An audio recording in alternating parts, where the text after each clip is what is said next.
वालेकुम। प्रोग्राम अक्स बरक्स के साथ मैं हूं शाइस्ता शहजाद। नाज़रीन, हुकूमत जुडिशल कमीशन नहीं बना रही तो मुज़ाकरात के चौथे दौर के हवाले से अब कुछ शुकूक शुबहात पैदा हो गए हैं।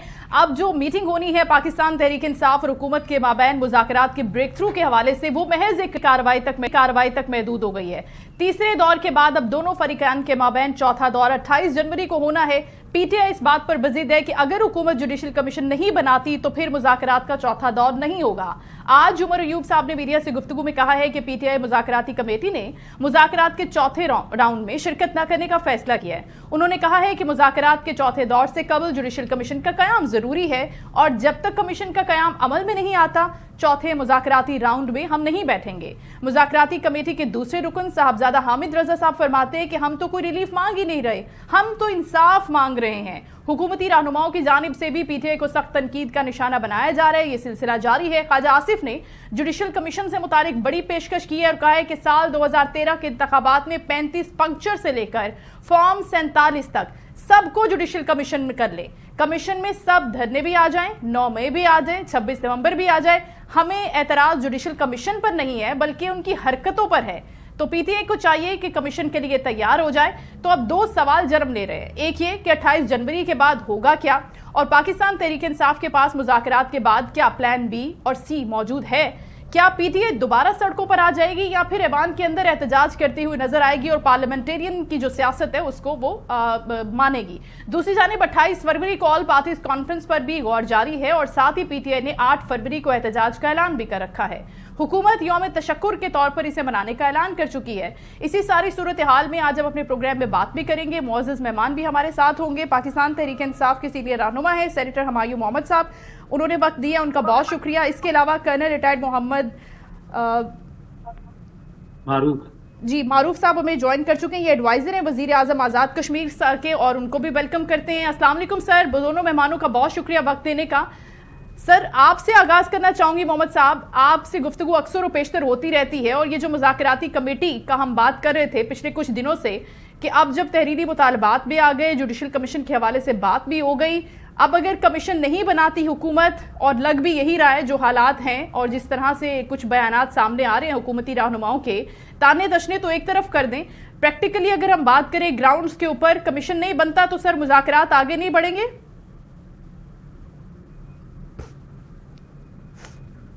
हुमायूं मोहम्मद साहब।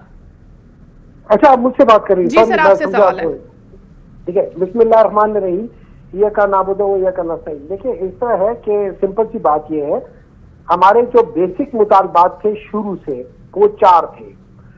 मुतालबा नंबर 1 था कि आप लोग मैंडेट चोर हो, आप लोगों ने हमारा मैंडेट चुराया, हमारा मैंडेट वापस करो। हमारा दूसरा मुतालबा था कि आप लोगों के पास अथॉरिटी नहीं है कि आप हुकूमत बनाओ, तो आपको हुकूमत से रिजाइन देना चाहिए। ये 2 हमारे पहले 2 मुतालबात थे। उसके बाद हमने तीसरा और चौथा मुतालबा यही था कि जो केसेस हैं सारे पॉलिटिकल केसेस हैं, और उसके अलावा आप एक जुडिशल कमीशन कायम करो जो 9 मई का वो करता है। उस वक्त तक 26 नवंबर नहीं हुआ था, तो हम 9 मई का कहते थे और कहते थे कि ये जितने भी सीसीटीवी है उनकी फुटेज दिखाओ, ये जो सोशल मीडिया पे है उनकी ना दिखाओ।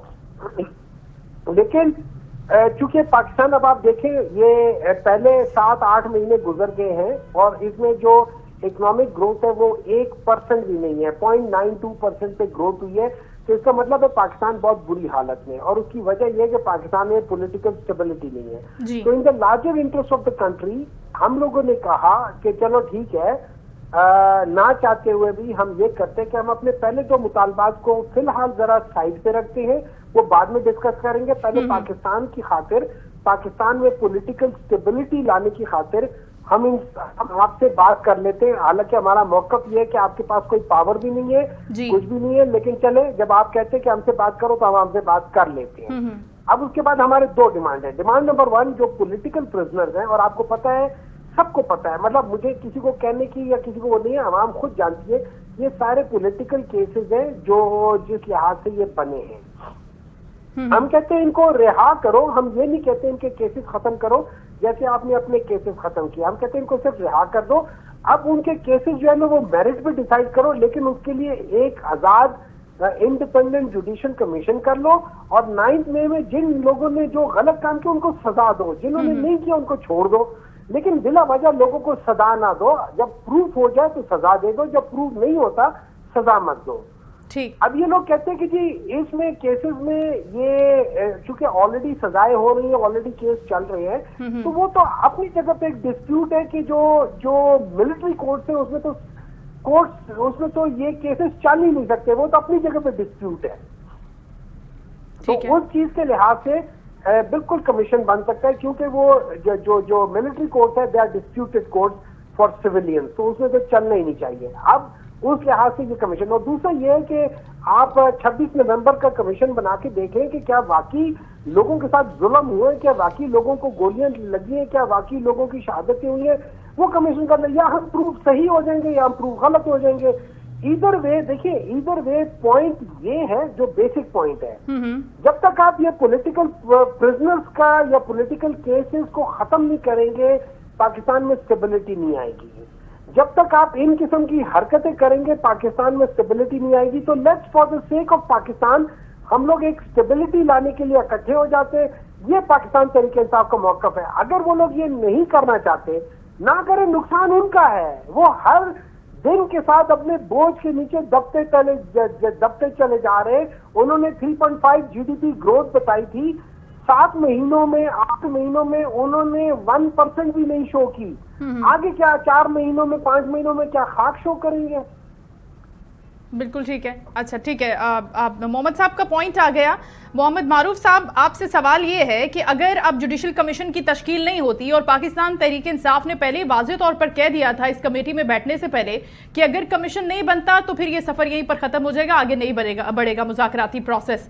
दूसरी जानिब से हम देख रहे हैं कि हुकूमती जमात के जो रहनुमा है वो जिस तरह के बयानात दे रहे हैं, तो उससे तो साफ वाज़ेह हैं उनकी नीयतें।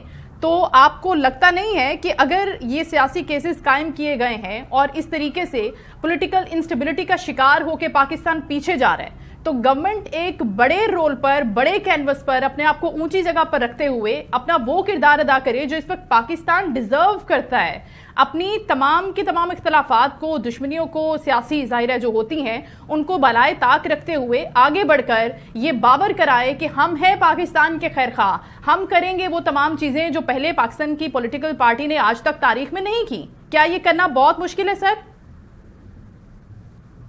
बिस्मिल्लाहिर्रहमानिर्रहीम। सबसे पहले मैं आपका शुक्रिया अदा करता हूँ, आपने मुझे अपने प्रोग्राम में मदऊ किया और बात करने का मौका दिया, बहुत मेहरबानी। मैडम, बात यह है कि वो एक बड़ा मशहूर मुकला है कि 100 चूहे खा के बिल्ली हज को चली। ये PTI वाले जो हैं अपनी सारी जो एनर्जीज, अपने सारे जो तरीक़ाकार हैं तशद्दुद पसंदी के, पैदल पे हमला करने के, एहतजाज करने के, रैलियाँ निकालने के, गाली गलोच करने के, बदतमीजियाँ करने के, लोगों से लड़ाई करने के बाद अब भी ये मुज़ाकरात पे आए हैं। देखें, और मुज़ाकरात पर जब आए हैं तो इन्होंने कहा कि फ़लाँ तारीख को मुज़ाकरात अगर ये मुंतकी जाम तक ना पहुँचे तो हम इसको कॉल ऑफ कर देंगे। सबसे पहली बात तो ये है कि कोई भी मुज़ाकरात बंदूक की लाली पे नहीं हो सकता, उसमें ये तारीखें नहीं होती। और दूसरी बात यह है, जब आप मुज़ाकरात के लिए मुखलस हैं तो आप बैठें, आप ये ना कहें कि मुज़ाकरात ऐसे होने चाहिए, ये शराइत हैं, वो होना चाहिए। ये जो है ना, ये सिर्फ और सिर्फ चूंकि इनको पता था कि हम अपने सारे जो तरीक़ाकार एग्जास्ट कर चुके हैं, अभी मुज़ाकरात के अलावा हमारे पास रास्ता कोई नंबर 1। नंबर 2, इन पर एक इल्ज़ाम था कि ये मुज़ाकरात नहीं करते, एहतजाज करते हैं, तो उस इंप्रेशन को डिस्पेल करने के लिए ये ड्रामाबाजी कर रहे हैं, सियासत कर रहे हैं। देखिए, मैं बताता हूँ आपको, मुझे ये बताएं कि ये सबसे पहले मैं 9 मई का जो इशू है वो लेता हूँ जी। वजीर आला KPK गंडापुर साहब खुद कह चुके हैं कि 9 मई में हमारे लोग इन्वॉल्व थे और वो नादानी में, नासमझी में उन्होंने यह हरकतें की हैं। मुझे बताएं, इसके बाद कमीशन क्या करेगा? उसके बाद तो जो मुजरिम हैं उनको सजाएं होंगी। और जब एक बंदे का ट्रायल चलता है, चाहे वो 100 हों, 200 हों, 100 हो, 4 हों, 5 हों, तो उसको अदालत में पूरा मौका मिलता है, वो अपना दिफा करेगा, प्रोसिक्यूशन उसके खिलाफ जो एविडेंस है वो पेश करेगा, वो उसका अपना दिफा करेगा, वकील वहां बहस करेंगे, जिरा होगी और वहां कोर्ट फैसला करेगी। और उसके बाद एक प्रोसीजर है कि आप उस कोर्ट से आगे जाके, कोर्ट ऑफ अपील होती है, सुप्रीम कोर्ट में जा सकते हैं। पूरा प्रोसीजर है। बार बार जी आप कमीशन बनाए। मुझे ये बताएं कि जब पिछले 2013 में इलेक्शन हुए, इन्होंने कहा जी जुडिशल कमीशन बनाए, 4 जो हल्के हैं वहां उनको इन्वेस्टिगेट कर लें। अच्छा, गवर्नमेंट ने नासिरुल मुल्क साहब की सरबराही में कमीशन बनाया, उसमें से क्या निकला?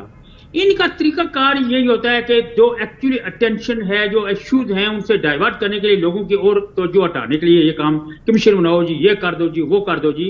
देखिए, बात ये है कि जब आप खुद मान रहे हैं कि हमारे लोगों ने ये काम किया है, तो उस पर कमीशन बनने की गुंजाइश नहीं। नंबर 1। अभी मैं आता हूँ 26 नवंबर वाले केस की तरफ। 26 नवंबर वाले केस में मुझे ये बताएं, हाई कोर्ट इस्लामाबाद ने वाज़िह तौर पर यह डिसीजन दिया हुआ था कि 24 नवंबर के जो 2-3 तारीख हैं, इस दौरान यहाँ इस्लामाबाद की हदूद में कोई जलसा, कोई एहतजाज, कोई रैली नहीं हो सकती, क्योंकि उन दिनों में बेलारूस के सदर मुमलकत आ रहे थे। तो कोर्ट ने क्लियर कट हुकूमत को बता दिया कि इन दिनों में यहाँ किसी तरह की कोई हंगामा, कोई जलसा नहीं होना चाहिए। हुकूमत ने थोड़ा लिबरल करते हुए उनको इस्लामाबाद के हदूद में दाखिल होने की इजाजत दे दी। फिर उनको संजानी में कहा कि आप वहां अपना एहतजाज कराएं जी। लेकिन ये लोग हैं, ये तशद्दुद पसंदी के इतने मास्टर हैं या इतने माहिर हैं या इनकी हैबिट्स हैं कि उसके बगैर ये रह नहीं सकते। जब देखें एहतजाज करना है तो संजानी में बैठ के आप एहतजाज करें, वहां अपने रजिस्टर कराएं। हालांकि हुकूमत, वो भी अदालत का फैसले के खिलाफ बात हो रही थी, लेकिन हुकूमत चाह रही थी कि मामला को सुधरने की तरफ, सुलझाने की तरफ ले जाया जाए। लेकिन इन्होंने कहा नहीं जी, बाकी सारी क़यादत मान गई, लेकिन बुशरा बीबी नहीं मानी और ये सब लोग डी चौक में चले गए। मुझे ये बताएं, जब एससीओ का समिट हो रहा है ये एहतजाज कर रहे हैं, जब चाइना का सदर आ रहा है ये एहतजाज कर रहे हैं, जब बेलारूस का सदर आ रहा है तो ये एहतजाज कर रहे हैं। ये किस तरह के लोग हैं या कहां से आए हुए हैं, क्या चाहते हैं? मुझे तो अभी ये जुडिशल कमीशन बनाए, फिर उन्होंने कहा जी कि हमारे 278 लोग मारे गए हैं और कोई एविडेंस पेश नहीं करे। तो कहने का मतलब यह है, वो ख्वाजा आसिफ साहब की बात बिल्कुल सही है। कमीशन अगर बनाना है तो फिर जब पाकिस्तान एक तरक्की की तरफ गामजन था 2013 से लेकर 2018 तक, तो उस वक्त इन लोगों ने जो ड्रामाबाजियां की और 2014 में जिन्होंने धरना दिया, ये सारी चीजें जो है इन्वेस्टिगेट होनी चाहिए कि मुल्क को डीरेल किसने किया, मुल्क को तनज़्ज़ुली की तरफ कौन लेके गया। और फिर जब ये खुद आए, उस वक्त आप देख लें कि 2022 अप्रैल में ये पाकिस्तान डिफॉल्ट करने जा रहा था और अभी मुल्क दोबारा तरक्की की तरफ जा रहा है, दोबारा बेहतरी की तरफ जा रहा है, इस्तेकाम आ रहा है, मईशत बेहतर हो रही है। अभी फिर ये कभी ये हंगामे करते हैं, कभी कहने का मतलब यह है कि ये चाहते हैं कि गवर्नमेंट अपने कोई काम ना करे। बहरहाल इसके बावजूद मेरी जाती राय ये है कि गवर्नमेंट को कमीशन बनाना चाहिए और इसको इन्वेस्टिगेट करना चाहिए। लेकिन प्रॉब्लम जो है मेरे ख्याल में वो ये है कि इस कमीशन के TOR जो हैं उनमें प्रॉब्लम है, क्योंकि commission banana is not issue. इसके TOR, PTI चाहती है कि इसके TOR हमारी मर्जी के मुताबिक हों और कमीशन के TOR इसके मुताबिक वो तो दोनों फरीक मिल बैठ के भी डिसाइड कर सकते हैं अगर कमीशन की तश्कील पर हामी तो बदली जाए। With due respect sir, Humayun साहब आपकी तरफ आना चाहूंगी। इरफान सिद्दीकी साहब जुडिशल कमीशन की तश्कील के हवाले से अभी तक यही फरमाते हुए नजर आ रहे हैं कि इसका हतमी तौर पर फैसला भी नहीं हुआ, लेकिन प्राइम मिनिस्टर ने एक ज़ैली कमेटी बनाई है जिसमें यह डिसाइड होगा और फिर एतमाद में लेने के हवाले से दीगर फरीकैन को, इत्तेहादियों को बातचीत भी होगी उसके अंदर। लेकिन सर, अगर नहीं बनता जुडिशल कमीशन तो मुज़ाकरात तो अल्टीमेटली नाकाम हो जाते हैं। तो आप क्या समझते हैं कि पहले से यही एक्सपेक्टेशन थी आपको गवर्नमेंट से कि वो नहीं बना सकेगी? और दूसरी बड़ी इंपॉर्टेंट चीज़ हम देखते हैं, पाकिस्तान तहरीक इंसाफ का ये नैरेटिव भी रहा है और वो बार इस बात पे फोकस करती हुई हमें नज़र आती है कि हुकूमत कुछ नहीं कर सकती, हुकूमत के पास इख्तियार नहीं है। क्या हुकूमत के पास जुडिशल कमीशन बनाने का भी इख्तियार नहीं है? तो फिर प्रॉब्लम कहाँ पर है? इसका जिम्मेदार कौन है? मुझे ये बताएं जी। मैंने पहले कहा था कि वो सोच हुए खा कि बिल्ली हज को चली। पहले ये कह रहे थे कि चोर हैं, हम इनके साथ बैठेंगे नहीं। फिर उन्होंने कहा जी कि हम एस्टेब्लिशमेंट के साथ बात करेंगे, इनके साथ बात ही नहीं करेंगे। अभी ये कह रहे हैं कि इनके पास इख्तियारात नहीं, तो जब इख्तियारात नहीं तो जुडिशल कमीशन के मुज़ाकरात क्यों कर रही हो भाई? इनसे पूछे ना कि अगर इनके पास इख्तियारात नहीं क्यों आप ज़ाया कर रहे हैं? साहब, ये सवाल मेरा सेनेटर साहब से है, सेनेटर हुमायूं साहब से सवाल है। सर, आप जवाब दीजिएगा प्लीज। मैं जी जवाब देने लगा था, चूंकि वो शुरू हो गए थे तो मैं खामोश रहा। मैंने कहा तमीज इसी में ही है कि अगर एक बंदा बोल रहा है तो दूसरा खामोश रहे, लेकिन मुझे पता था सवाल आपने मुझसे पूछा है। देखिए, इस तरह है, मैं आपको एक बात समझाता हूँ। जो हमें इसका पूरा अंदाजा था कि ये कभी नहीं करेंगे, उसकी वजह ये है जिस तरीके से देखिए, चोर जो होता है ना वो कभी सही रास्ते वाली चीजों को नहीं मानता। ये लोग कभी ऐसे काम नहीं करेंगे कि ये जो कोई इस किस्म का काम कर दे जिससे ये लोग एक्सपोज होंगे। मैं आपको मिसाल देता हूँ, अगर हम लोग जुडिशियल कमीशन बनाते हैं तो वो जुडिशियल कमीशन सबसे पहले क्या मांगेगी? वो कहेंगी कि यार जितने भी वहाँ सीसीटीवी है वो सब की कवरेज दिखा दो जी। सीसीटीवी की कवरेज आज तक ना आपने देखी ना मैंने देखी है। जिन लोगों को अभी मिलिट्री कोर्ट से सजाएं हुई है उनकी जजमेंट ना आपने पढ़ी है ना मैंने पढ़ी है, ठीक है? उनको किस बेसिस पे सजा दी गई है, वो कौन से ऐसे शवाहिद थे जिनकी बेसिस पे उनको कन्विक्ट किया गया है, वो ना आपने सुना है ना मैंने सुना है।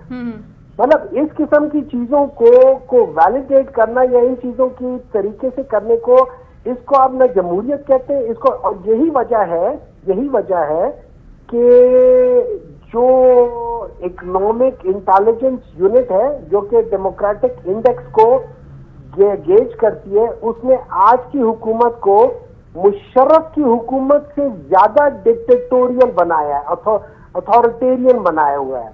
उस वक्त उनका 3.92 पॉइंट्स थे, इस दफा 3.25 पॉइंट्स हैं। बाकी जितनी भी हुकूमतें रही हैं मुशर्रफ की और इसके दरमियान में, वो सारी जो थी ना वो कैटेगरी आती थी जिसको हम हाइब्रिड रिजीम, उनके जो जिस तरीके से वो डिवाइड करते हैं उसको आप हाइब्रिड रिजीम कहते हैं, उसके हाथ से वो आती थी।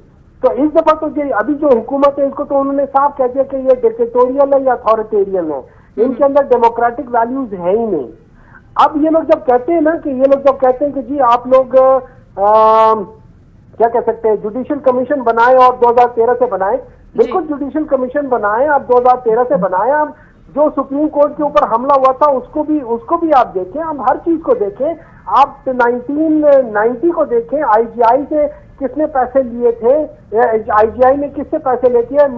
बेनजीर भुट्टो साहबा कहती थी कि नवाज शरीफ साहब ने तो ये ओसामा बिन लादेन से भी तकरीबन पता नहीं कितने 1 मिलियन या 10 मिलियन डॉलर लिए थे, 1 मिलियन डॉलर लिए थे। तो ये सारी चीजें तो अपनी जगह पर चलती रहती है, लेकिन सवाल एक है, सवाल ये क्या, in the larger interest of the country, क्या हम लोग इस मुल्क को स्टेबलाइज करेंगे या नहीं करेंगे? और ये याद रखें जो दोनों कंटेंशन है हमेशा से रहा है वो रहा है अनफेयर इलेक्शन। अच्छा, एक बात इन्होंने अभी की है कि जो नासिर मुल्क के जमाने में जो कमीशन बना था, जिन्होंने 4 हल्के देखे थे, उन चारों हल्कों को अगर आप सही मानों में देखा जाए, उन चारों हल्कों में एक चीज कॉमन थी, वो ये थी कि चारों हल्कों में जो आदमी हारा था उसके वोट, रिजेक्टेड वोट उसके ऑपोजिशन के जीते हुए वोट से ज्यादा थे।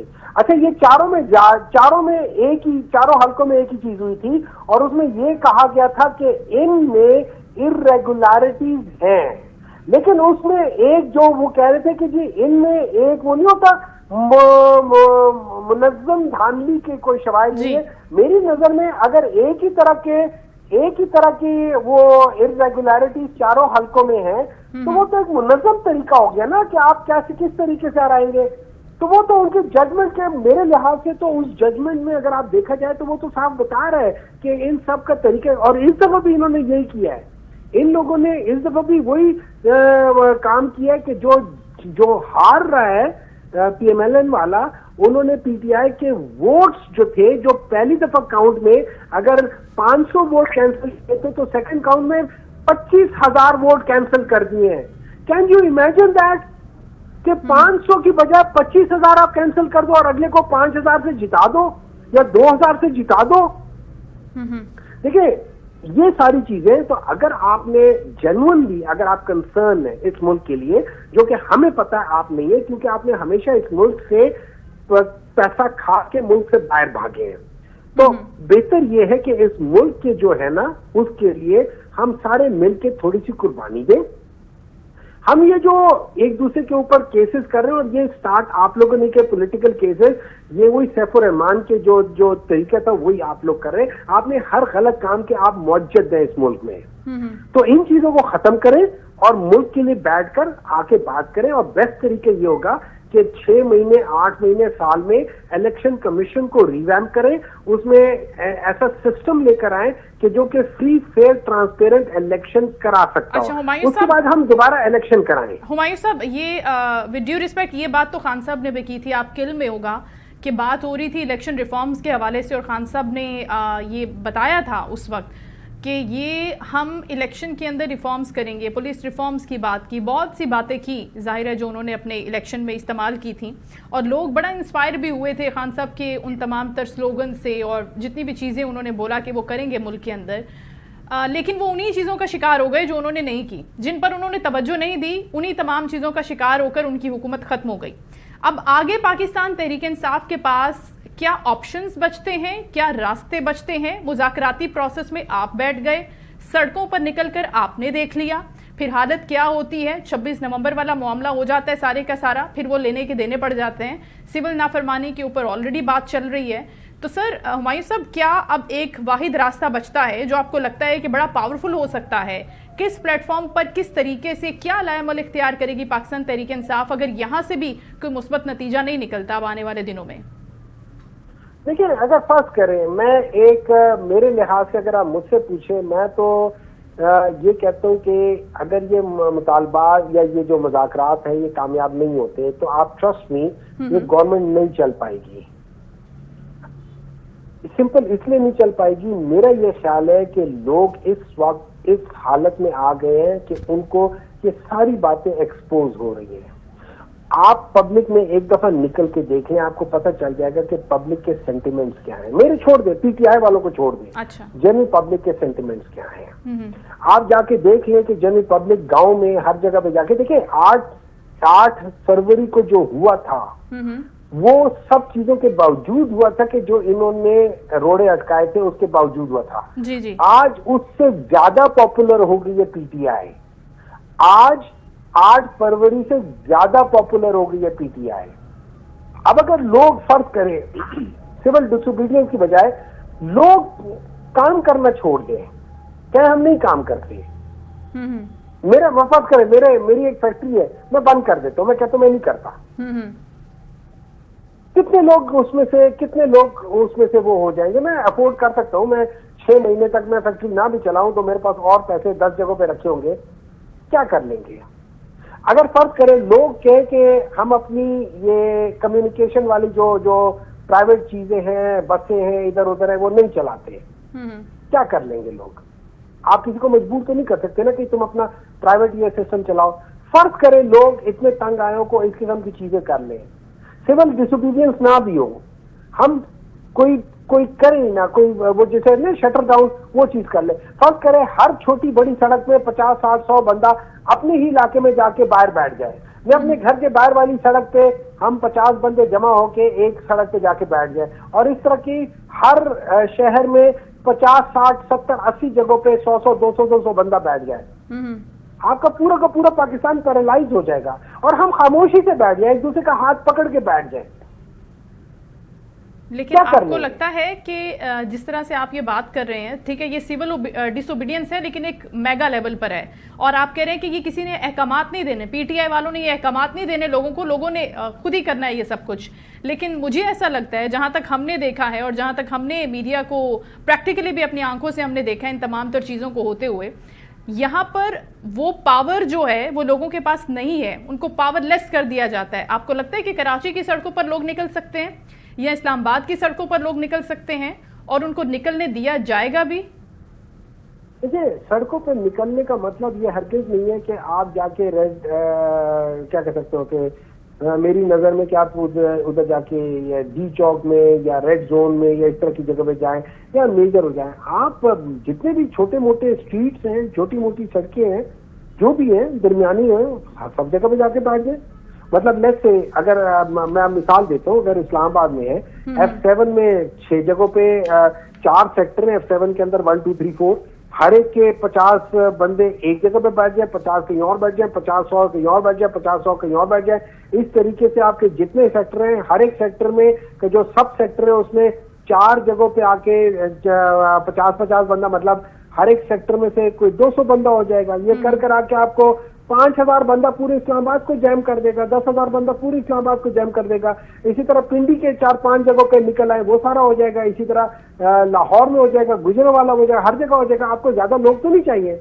और आपको एक जगह भी, मैंने लाहौर से किसी को इस्लामाबाद में नहीं आने देना, मैंने लाहौर से पेशावर नहीं जाना, मैंने लाहौर से कहीं और नहीं करना, मैंने कराची से, अपनी अपनी जगह पे जाओ, बजाय किसी एक लंबी जगह पे जाओ, सारे जमा हो, आप उधर जाके जमा हो जाओ, छोटी जगह। मैं तो इसको ज्यादा समझूंगा कि ये ज्यादा इफेक्टिव होगा। अच्छा, वो जाके कर्नल साहब, जिस तरह से हुमायूं साहब की गुफ्तगू आप सुन रहे हैं, वो चाहते हैं कि एक तरफ तो पाकिस्तान तहरीक इंसाफ को नहीं उतनी आज़ादी दी जाती, आज़ादी इज़हार राय को, अपने एहतजाज के हक़ को इस्तेमाल करने की, प्रैक्टिस करने की पाकिस्तान के अंदर उनको इजाज़त नहीं मिलती फॉर सम रीजंस। हम साने 9 मई को रेलिवेंट बना लें, वो रेफरेंस दे लें या कोई और बात कर लें, वो इजाज़त तो उनको नहीं है। क्यों इतना प्रेशर गवर्नमेंट बिल्ड करती है, क्यों नहीं उनको निकलने देती, कोई पुरअमन एहतजाज भी नहीं करने देती? आपने देखा होगा कि लोग वहां पर मौजूद नहीं होते, रास्ते बंद कर दिए जाते हैं, कंटेनर्स लगा दिए जाते हैं, पंजाब में बड़े लेवल के ऊपर क्रैकडाउन शुरू हो जाता है, वहां से लोग पहुंच नहीं पाते कहीं पर भी अगर इनकी कॉल होती है। तो इसकी क्या रीजन है? क्या हुकूमत खाइफ होती है, डरती है पावर से, पीटीआई की स्ट्रीट पावर से? देखिए मैडम, बात यह है, पागल आदमी से हर कोई डरता है। ये हुकूमत नहीं, जहां भी कहीं पता लगेगा ये पागल आदमी है, बदतमीज आदमी है, ये वायलेंट करेगा, तो उससे हर किसी को, मेरे गाँव में, मेरे घर में, कहीं भी मैं होऊंगा, जब मैं देखूंगा ये बौला है तो मैं उससे डरूंगा। ये तो होता ही है, इसको बात नहीं है। लेकिन एक मैं बात बता दूं अभी आपको जी। वो जिस तरह बता रहे थे सेनेटर साहब, ये वो कहते होते हैं ना, बिल्ली के ख्वाब में छेछे। मुझे एक बात बताएं, ये बातें कर रहे हैं कि ये हो जाएगा, वो हो जाएगा। जब इन्होंने कहा कि जेल भरो, कितने लोग गए थे जेल में? पूरे पाकिस्तान में से 100 लोग नहीं गए थे। ये ऐसी बातें करते रहते हैं। जहां ये बात करते हैं कि हम कौन सा ऐसा इन्होंने प्रोसेशन है या जलसा है या रैली है जिसमें इन्होंने तशद्दुद नहीं किया। इन्होंने इस्लामाबाद को जलाया, इन्होंने सिक्योरिटी ऑपरेटर्स को तबाह किया, इन्होंने सिक्योरिटी एहलकारों को मारा पीटा, इन्होंने पूरे निजाम को डिस्टर्ब करने की कोशिश की। अभी रिसेंटली ये बात कर रहे थे कि ये हो जाएगा, वो हो जाएगा, रिसेंटली। और अभी भी इनकी ये जो रेमिटेंसेस जो पाकिस्तान में फॉरेन जो लोग अपने घरों में पैसे भिजवाते हैं, फॉरेन रिजर्व जी, उनकी इन्होंने अपील अभी जारी है, लेकिन दिसंबर में 7% आपको पता वो बढ़ गई हैं। अभी इनके ये जो जांचे हैं और ये जो खोखली बातें हैं ना, इनमें कोई नहीं आएगा। ये ऐसे बातें हैं। देखिए मैं बताऊं आपको, ये जो कहते हैं जी 45, 47, ये सिर्फ एक इनका सियासी स्टंट है। अदरवाइज अगर ये जेन्युइन बात होती तो ये अपने मुतालबात में लेके आते। अदरवाइज JUI के जो सरबराह है मौलाना फजल रहमान, वो कहते हैं जी कि 47 की जो KPK में गवर्नमेंट बनी है वो भी 47 फॉर्म की वजह से बनी है। तो ये सियासी बातें हैं।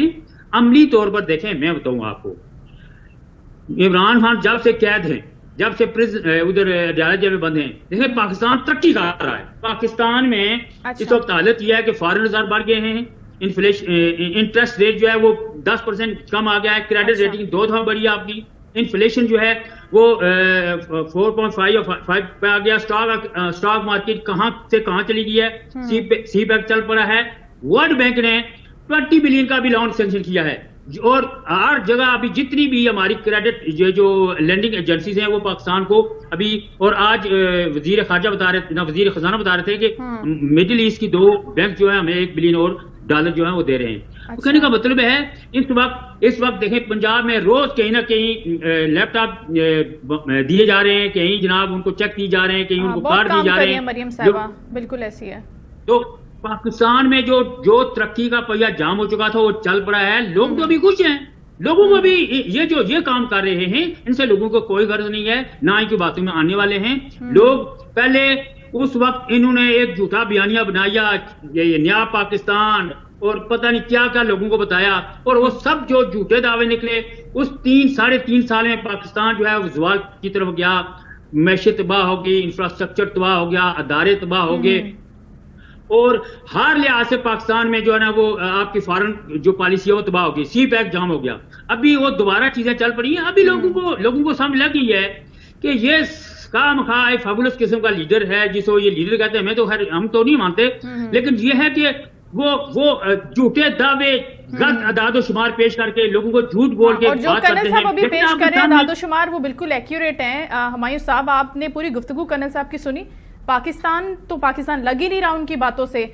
ये जिस पाकिस्तान की बात कर रहे हैं वो आपको नजर क्यों नहीं आता, और आप इस खुशहाल पाकिस्तान में क्यों नहीं रहना चाहते? आप क्यों चाहते हैं कि सड़कों पर आए अवाम जो है बोले कि देखिए गुर्बत इतनी है, बेरोजगारी इतनी है, पाकिस्तान की मैशत डूब गई है, कारखाने बंद हो गए हैं, फैक्ट्रियां लोगों ने मूव आउट कर ली हैं, पाकिस्तान से उन्होंने अपना बिजनेस निकाल लिया है, बैरून मुल्क लेकर चले गए हैं क्योंकि यहाँ पर उनको कोई सिक्योरिटी नहीं मिल रही, स्टेबिलिटी नहीं है।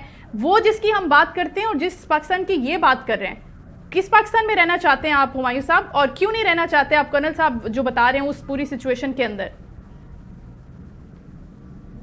सेनेटर साहब,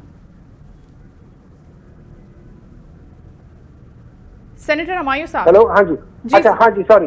अच्छा, इस तरह है जो इन्होंने आदाद शुमार बताए ना, मैं उस पर थोड़ी सी रोशनी डालता हूँ। इन्होंने कहा है कि महंगाई कम हो गई है, महंगाई कम नहीं हुई है, इन्फ्लेशन डेफिनेटली कम हुई है, लेकिन वो 1 महीने या 2 महीने की इन्फ्लेशन में सिंगल डिजिट आया। अगर आप पूरे साल की इन्फ्लेशन को देखें, वो आज भी 13.5 या 13.7 है, मोर देन पीटीआई की गवर्नमेंट से। अच्छा, अब उसके बाद ये कहते हैं कि जी जो स्टॉक एक्सचेंज है उसमें 1,10,000 को टच कर दिया। बिल्कुल टच कर दिया। देखिए, जब हम कहते हैं कि ये 1,10,000 को टच किया है, तो आप इसको ब्रेकअप करके देखें कि वो 1,10,000 का जो हुजम है या वो जिस चीज को रिप्रेजेंट करता है वो क्या है जी। पाकिस्तान तहरीक-ए-इंसाफ के जमाने में 48,000 पे था या 50,000 पे था स्टॉक एक्सचेंज। उसकी जो वैल्यू थी इन टर्म्स ऑफ मनी वो $100 बिलियन की थी। इस वक्त जो 1,10,000 जो है, इसका जो वैल्यू है वो $50 बिलियन है। तो इसका मतलब ये है कि ये उस वक्त के जमाने के 50,000 पॉइंट से ये तकरीबन उसका हाफ से भी कम रिप्रेजेंट करती है। अच्छा, फिर इसको हम फर्दर इसको डिवाइड करते तो उसमें बेसिकली ये कि सिर्फ 3 सेक्टर्स ऐसे हैं, उसमें कम से कम में कोई 15-16 सेक्टर्स हैं, लेकिन उनमें से सिर्फ 3 सेक्टर ऐसे जिन्होंने अपना प्रॉफिट शो किया है। सबसे बड़ा सेक्टर है जिसमें 48 मतलब इन्होंने कहा था कि 48% ये बढ़ गया ना, तो उसमें जो सबसे ज्यादा है वो है ये कौन सा है, अपना बैंकिंग सेक्टर ने। बैंकिंग सेक्टर ने 20,000 पॉइंट्स अपने शो किए हैं। बैंकिंग सेक्टर का मतलब है, बैंक ने कहा कि हमने प्रॉफिट लिया। बैंक जब प्रॉफिट लेता है इसका मतलब है बिजनेस नहीं होता, और इसका मतलब है लोगों ने पैसा इन्वेस्ट करने के बजाय बैंकों में रख दिया, which is a bad thing for any country. ये एक चीज है। दूसरा सेक्टर जो था वो था इसका ये फर्टिलाइजर का। फर्टिलाइजर में सिर्फ 2 कंपनीज ने प्रॉफिट शो किया है, एक फौजी फाउंडेशन, फौजी का वो है, और एक और है, इन दोनों के बाकी किसी ने नहीं किया। तीसरा जो सेक्टर था वो तीसरा सेक्टर ऑयल एंड गैस का था, और उसकी वजह ये थी कि गैस में 700% आपने प्राइसेस हाइक कर दी थी, जो अभी आपके बिल में भी मेरे बिल में भी आ रहा है, और हमें समझ आ रही है कि क्या चीज है। उसके अलावा किसी ने कोई प्रॉफिट नहीं शेयर किया। तो अगर आप ये कहते हो कि यार इसके बावजूद ये, तो आप फिगर्स को बेसिकली गलत तरीके से लोगों को प्रेजेंट कर रहे हो। हुमायूं साहब, आपको लगता है कि इन तमाम तर फिगर्स को, इन तमाम तर पिक्चर्स को जो हमारे से शेयर की जाती हैं, और कर्नल साहब ने भी शेयर की हैं, आपको लगता है कि इतना ज़्यादा इन्वेस्टिगेट किया जाता है, इतना ज़्यादा रिसर्च किया जाता है? क्योंकि हमने तो नहीं देखा कि इनके एंड पर जो चीज़ लहरा दी जाती है, बता दी जाती है, उसको सच माना जाता है। खान साहब ने बताया था कि इन्होंने आर्टिफिशली सस्टेन करके रखा हुआ था, इकोनॉमी को होल्ड करके रखा हुआ था डार साहब ने, और फिर उसके बाद जितने भी मसाइल हुए वो हमें पता है, आपके इल्म में है। लेकिन दूसरी जानिब अगर हम पंजाब की कारकर्दगी की तरफ आपको लेकर जाएं, तो हम चाहेंगे कि आप उस पर कमेंट करें, उसको माने कि मरियम नवाज साहिबा इतने बड़े बड़े प्रोजेक्ट्स स्टार्ट कर रही हैं, और जहां तक आपने पब्लिक में जाने की पहले बात की थी, जिक्र किया था, पब्लिक में भी जा रही हैं, वीडियोस भी आ रही है, आपकी नज़र से गुजरी होंगी सोशल मीडिया पर, लोग उनको गले लगा रहे हैं, वालिहाना इस्तकबाल कर रहे हैं, वो कह रहे हैं कि आप हमारी माँ हैं, जिस तरह से आप हमें सपोर्ट कर रही हैं एजुकेशन के ऊपर, हर तरीके से बिजनेस करने के लिए लोन्स दे रही हैं। अगर दूसरे ऑन द अदर हैंड अगर हम केपी का मुआवजा करें, तो खैबर पख्तूनख्वा में क्या प्रोजेक्ट शुरू कर रही है केपी गवर्नमेंट, और वहां पर क्या हो रहा है? सर हुमायूं साहब, आपसे सवाल है। मैं आपको दोबारा बता देता हूँ जी। आपने हम न्यूज के ड्रामे देखे? ड्रामा? जी जी, हम न्यूज में बहुत लगते हैं ना ड्रामा। जी जी, ये एक और ड्रामा है, ये भी हम न्यूज का एक ड्रामा है, ठीक है। इसमें जिन लोगों को बुलाया जाता है, जो आप आके कहते हैं कि तो आप तो मेरी माँ की तरह है, वो एक्चुअल बंदा नहीं होता, वो किसी कोई पेड किसी एक्टर्स जगह होते हैं में सर? कोई काम करने वाले। अच्छा, पे Sorry? किया जाता है उनको पे किया जाता है। एग्जैक्टली अच्छा। एग्जैक्टली, ठीक है। अच्छा, अब मैं आपको दूसरी बात बताता हूँ। हम्म। देखिए, अगर ये लोगों के ये फिगर्स ठीक होते, अगर ये फिगर्स ठीक होते, तो आप मुझे बात बताएं, पिछले 7 महीनों में ये लोग कम से कम 3%, 4% तो इनका जीडीपी बढ़ जाता ना। देखिए, पाकिस्तान तहरीके इंसाफ और इनका अगर मैं मुआवजा करूं, तो जब पाकिस्तान तहरीके इंसाफ आई, उसने अपना जो क्या कह सकते हैं, इकोनॉमिक पॉलिसी को चेंज किया, तो उसमें पहले डिप आया 0.7 या 0.6 पे चला गया था, या 0.18 पे या 0.17 पे चला गया, बहुत नीचे चला गया था। अगले साल 3.5 पे आया, तीसरे साल 5.97 पे आया, चौथे साल 6.2 पर आया। अब हम इनको देख लेते हैं, तो इन्होंने उसी तरीके से 0.17 या 0.16 पे चले गए, उसके बाद फिर 0.17 पे बल्कि माइनस में चले गए, उसके बाद फिर 1 पॉइंट समथिंग पे थे, और अभी तक इन्होंने 1% को भी क्रॉस नहीं किया। ये इनका चौथा बजट आने वाला है, इस साल इनका चौथा बजट आएगा, और ये अभी तक 1% को नहीं टच किया। तो अगर सारी चीजें अच्छी हो रही होती, तो कम से कम किसी फाइनेंशियल उसमें रिफ्लेक्ट तो हो रही होती। आपके सारे एक्सपोर्ट्स माइनस में जा रहे हैं, आपके सारे जो चीजें आपका देखिए, पाकिस्तान तहरीके इंसाफ के जमाने में जो मोडीज और सारे जो रेटिंग कर रहे थे, वो B+ कर रहे थे। इनका क्या था, पहले CCC- था। CCC- का मतलब है at the verge of collapse, at the verge of bankruptcy. अभी CCC+ है, अभी उससे ऊपर नहीं गया। CCC+ का मतलब ये है कि भाई, आप लोगों ने अगर हल्की सी भी गलती की, तो आप लोग खड्डे में गिर जाओगे। अच्छा, ये अपने टाइम को जो 2017 की बात करते हैं, 2017 में ये कहते हैं जब मियां साहब चले गए, तबाहियां आ गई। अब मैं आपको फैक्ट बताता हूँ, मियां साहब को निकाला था 2016-17 में। उस वक्त तक जो जीडीपी थी वो 4.7, 4.8 से ऊपर नहीं गई। जिस दिन उनको निकाल दिया, उसके अगले साल 5 उसके 2 साल के बाद या अगले साल 2018 में जाके 5.7, 5.8 पे चली गई थी, जब मियां साहब को निकाल दिया। उनके निकलने के बाद बजट ठीक, और उसकी वजह मैं बताता हूँ। और ये खान साहब नहीं कहते, ये IMF ने कहा है, ये इकोनॉमिक वो क्या कह सकते हैं, वो जो एक और है, उसका नाम मेरे दिमाग से निकल गया, उन्होंने कहा है, और ये अखबार में आया हुआ है, ये उन लोगों ने अपने उसमें कहा हुआ है कि इसहाक डार साहब फिगर फर्ज करते हैं जी। ये ऑफिशियल फिगर्स है IMF की, हमारी नहीं है। हम लोग उनको कोट करते हैं। तो ये सारी चीजें इसी लिहाज से हो रही है। तो देखिए, बात भी हो जाती है, फिगर्स को मैं किसी तरीके से भी कर सकता हूँ, कुछ भी कर सकता हूँ, मैनिपुलेट कर सकता हूँ, लेकिन प्रॉब्लम ये है कि हम लोग अनफॉर्चुनेटली हम लोग सच नहीं बोलते। हम लोग सच इसलिए नहीं बोलते कि हम जमीनी खुदाओं से डरते हैं, हम अल्लाह ताला से नहीं डरते।